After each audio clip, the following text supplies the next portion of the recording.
Transportation in Southeast Asia heavily depended on rivers. Sarawak was no different. Many settlers who came into the area then came in via the Sarawak River. Kuching is a riparian settlement. Traders set up shops, godowns and shop houses, all clustered along the river. As roads were non-existent, the rivers were the main traffic routes.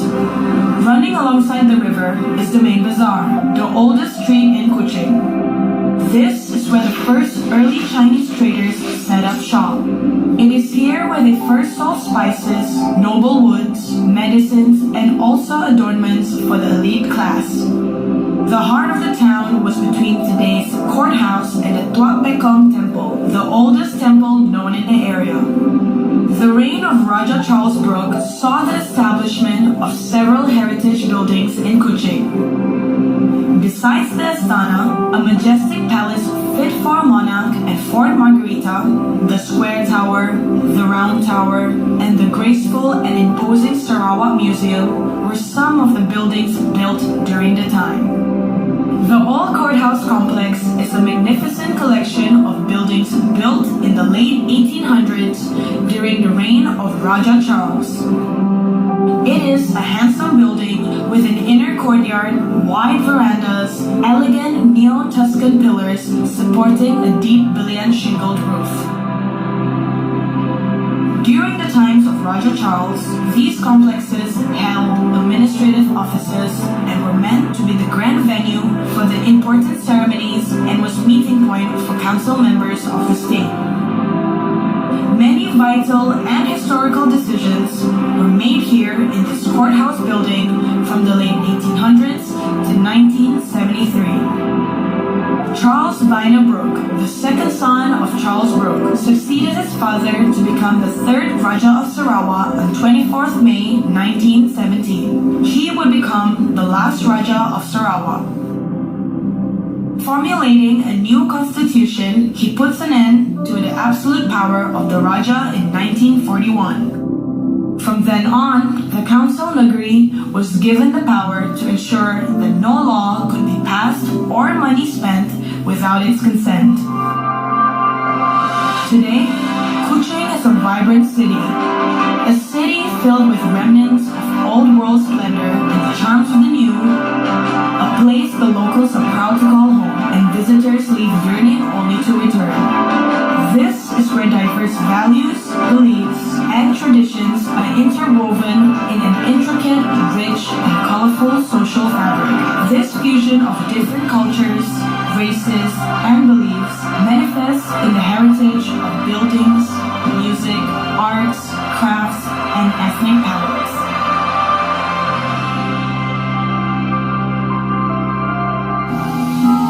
The Sarawak Heritage Society is a flag bearer for the preservation of arts, culture, and heritage here in Sarawak. Led by its president, Yang Berbahagia, Dato' Sri Robert Jacob Ridu, the Sarawak Heritage Society promotes conservation, preservation, and the management of Sarawak's unique heritage assets. The Society has been instrumental in creating awareness, advocating, and showcasing heritage via its many talks, screenings, visits, and discussions with various stakeholders in the state. Dato' Sri Robert Ridu is a former Speaker of the State Legislative Assembly from 1987 and 1994. I was born in this village about wartime, coming from isolated village and coming down to Kuching when you really don't know much about urban life, Kuching that time, transportation and so on. I would say I'm an activist, socially committed person. That's how I got roped into politics. Life as a politician at that time is slightly different now because the agenda was slightly different.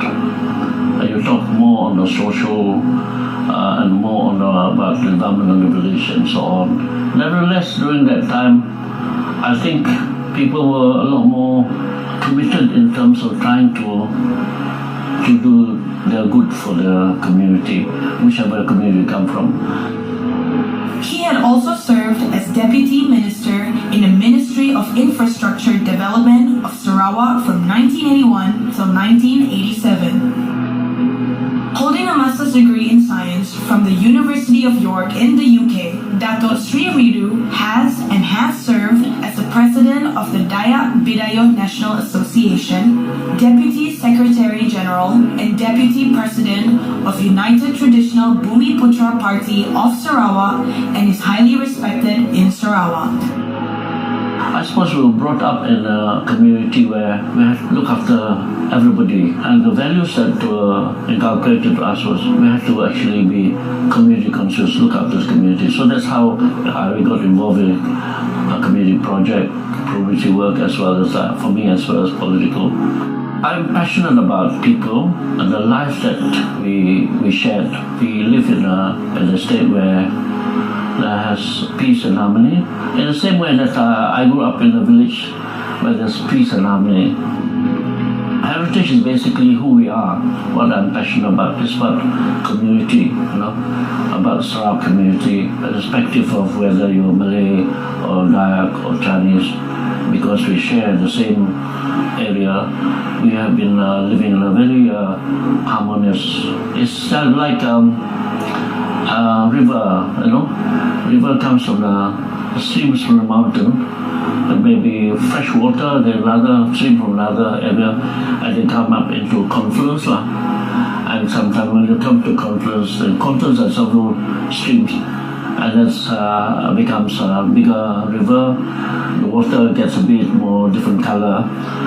Same like the Sarawak community.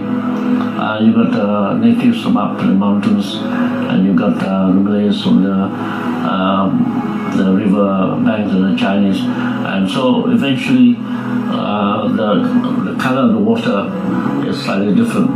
So the color of the community is slightly different, but still it's the same community. And so in the bigger community, like the state, we must move forward together in tandem, but at the same time, nobody is behind, and nobody is disturbing the peace and the harmony that we have. And so if everybody's interest is protected, then you'll find that the state, with the development, with movement in economic development, technological, you'll find that the state will do well, to my mind.